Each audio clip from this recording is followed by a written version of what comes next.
أشرقت نفسي بنور من فؤادي حينما رددت يا رب العباد.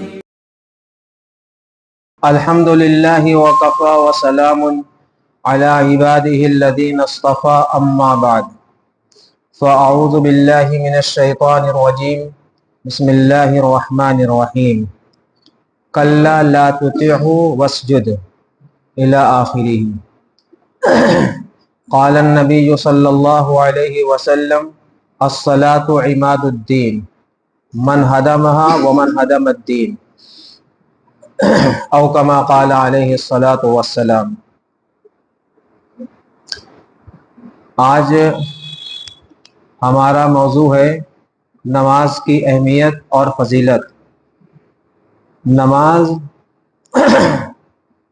ایک بہت ہی محترم بالشان عمل ہے اسلام میں، اور اللہ تعالی نے کلمہ توحید کے بعد، اقرار شہادتین کے بعد جو سب سے زیادہ اہمیت دی ہے کسی اپنے حکم کو، تو وہ نماز ہے سب سے زیادہ. چنانچہ خود نبی اکرم صلی اللہ علیہ وسلم نے ارشاد فرمایا، بخاری شریف کی حدیث ہے، بنی الاسلام علی خمس شہادت ان لا الہ الا اللہ وان محمد رسول اللہ، کہ اسلام کی بنیاد 5 چیزوں پر ہے. سب سے پہلی چیز ہے کہ اللہ کے ایک ہونے کی گواہی دینا اور حضرت محمد صلی اللہ علیہ وسلم کے نبی اور رسول ہونے کی گواہی دینا، یہ پہلی چیز ہے. اور جو دوسری چیز ہے وہ ہے اقام الصلاۃ، کہ نماز کو قائم کرو، نماز کو ادا کرو، نماز کو پڑھو، یہ دوسرا ہے. اسی وجہ سے کہا جاتا ہے کہ ایمان کے بعد سب سے اہم عمل جو اسلام میں ہے وہ نماز ہے. اور بے شمار جگہ اللہ تعالیٰ نے قرآن کریم میں اقیم الصلاح بیان فرمایا ہے. ایک روایت کے مطابق قرآن کریم میں اقیم الصلاح 28 مرتبہ آیا ہے آتوا الزکاۃ کے ساتھ، اور آتوا الزکاۃ سے ہٹ کے بے شمار مرتبہ آیا ہے. اور اسی طریقے سے اللہ تعالیٰ نے مومنوں کی بہت جگہ تعریف بیان فرمائی ہے. تو اس تعریف بیان کرنے میں اللہ تعالیٰ نے یہ بات بھی مومنوں کی شان میں بیان فرمائی ہے کہ الذین یقیمون الصلاۃ. خود قرآن کریم کا جو پہلا پارہ اور دوسری سورہ بقرہ جو شروع ہوتی ہے، وہ یہاں پہ بھی یہ بات ہے کہ ذالک الکتاب لا ریب فیہ ھدی للمتقین، کہ یہ قرآن جس میں کوئی شک و شبہ نہیں ہے، یہ ہدایت تو سب کے لیے ہے لیکن خاص طور پر متقیوں کے لیے ہے. پھر متقی کون لوگ ہیں؟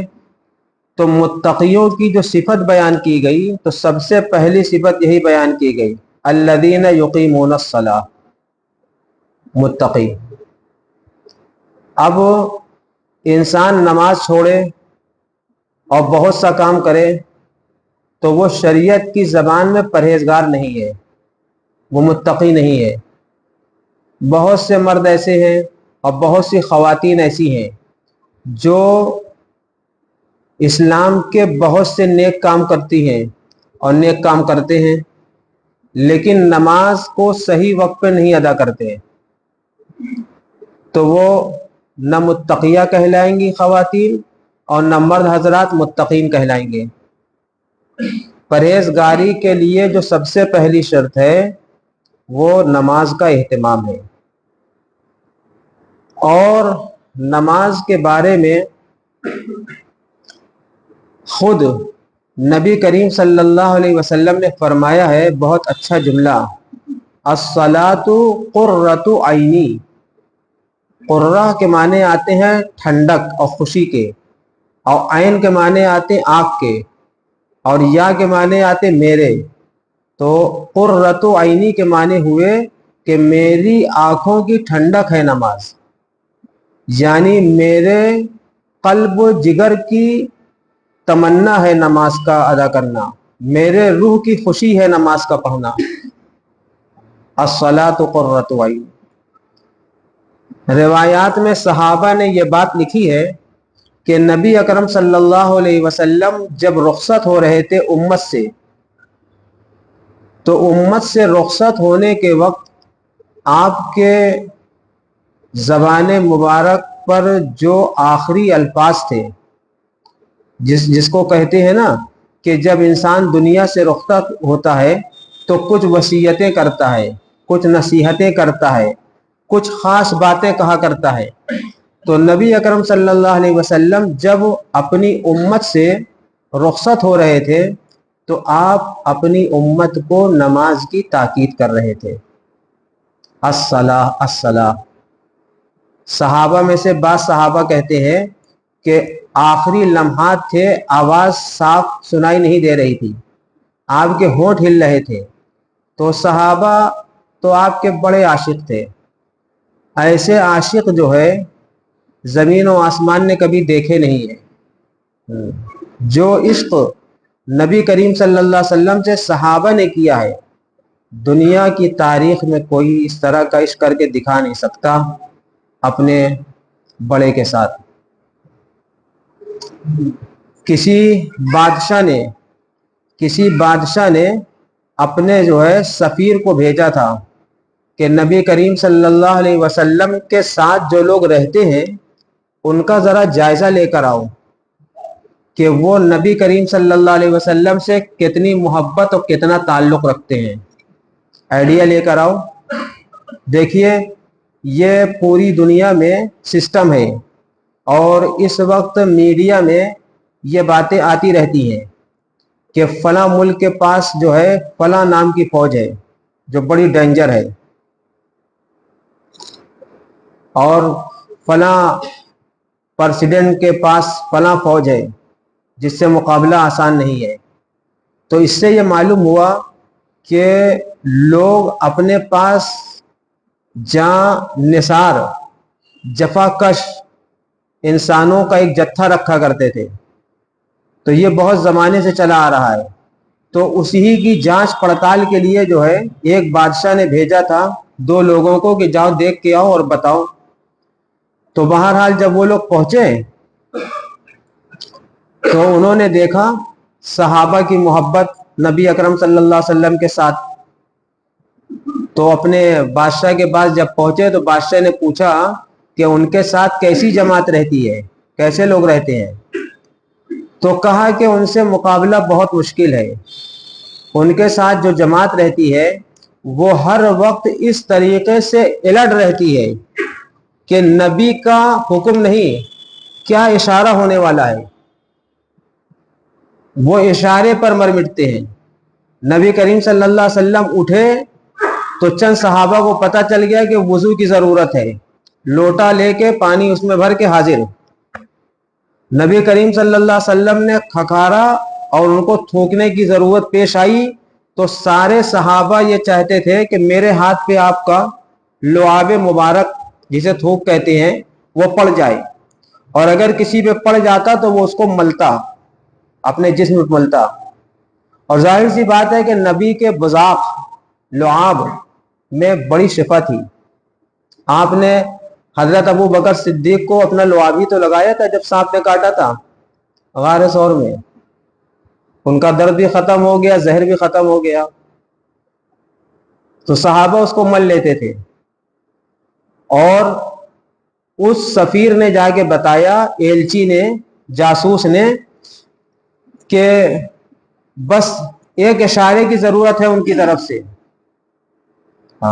اس طرح سے جو ہے، تو بہرحال نبی کریم صلی اللہ علیہ وسلم کے اشارے پر مر مٹنے والے صحابہ کو ظاہر سی بات ہے کہ یہ فکر تو ہوئی ہوگی نا، یہ فکر ہوئی ہوگی کہ آخر لب مبارک کیوں حرکت کر رہے ہیں، آخری لمحات ہیں اور لب مبارک کیوں حرکت کر رہے ہیں۔